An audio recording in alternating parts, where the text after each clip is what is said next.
अवधूत चिंतन श्री गुरुदेव दत्त. श्री स्वामी समर्थ सगळ्यांना.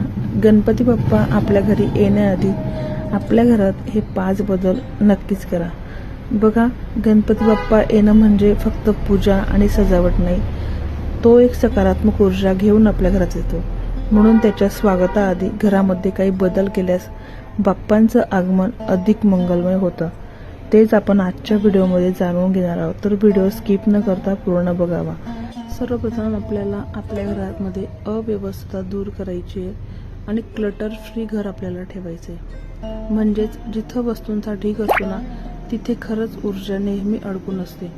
आपल्याला काय करायचं आहे की जुन्या आणि न वापरल्या जाणाऱ्या वस्तू आपल्याला आपल्या घरातनं काढायच्या आहेत. घर अगदी स्वच्छ ठेवायचे, कारण की गणपती बाप्पा आपल्या घरामध्ये आनंदाने राहू शकणार. जितकं आपलं घर मोकळं राहील तितकंच आपलं मन सुद्धा मोकळं राहतं.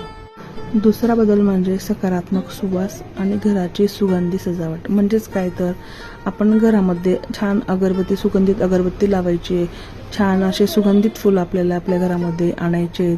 चंदनाची तुम्ही अगरबत्ती लावू शकता. चंदनाचं तुम्ही रूम फ्रेशनर मारू शकतात. या सुगंधाने घराचं वातावरण खरंच सांगते खूप शांत होतं.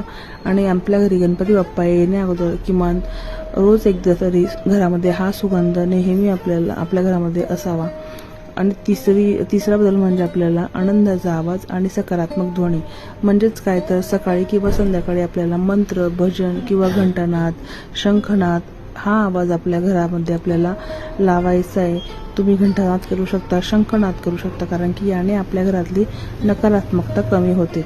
बघा, जिथे ईश्वराचं नाव तिथं सुख शांतीचा वास. म्हणूनच सांगते की घरामध्ये रोज सकाळी किंवा संध्याकाळी तुम्ही मंत्र, भजन, घंटानाद, शंखनाद तुम्ही करायचं आहे. चौथा बदल म्हणजे आपल्या कुटुंबातील एकत्रित येणं. म्हणजेच काय, तर बाप्पा हे प्रेमाचं प्रतीक आहे आणि त्याच्या आगमनाआधी कुटुंबाने रोज किमान एकदा तरी एकत्र जेवण हे करायला हवं, कारण की याने आपली बॉन्डिंग वाढते, प्रेम वाढतं, जिव्हाळा वाढतो. आणि पाचवा बदल म्हणजे सजावटीत आपल्याला आपुलकीने DIY करायचे. म्हणजेच काय, तर बाजारातून आणण्याऐवजी आपण स्वतःच्या हाताने छोटी का असेल आपण सजावट आपल्याला करायची. फुलांची तुम्ही माळ करू शकतात, रांगोळी काढू शकतात, हाताने बनवलेले आरास तयार करू शकतात, कारण की ही प्रेमाने जी केलेली मेहनत असते ती बाप्पाला अधिक भावते. म्हणून या गोष्टी तुम्ही नक्कीच फॉलो करा. आणि या वर्षाचं तुम्हाला गणपती बाप्पांचं आगमन तुम्हाला अशा पद्धतीने करायचं आहे. तुम्हाला जर ही माहिती आवडली असेल तर आपल्या चॅनलला लाईक करा, शेअर करा, सबस्क्राईब करा. धन्यवाद.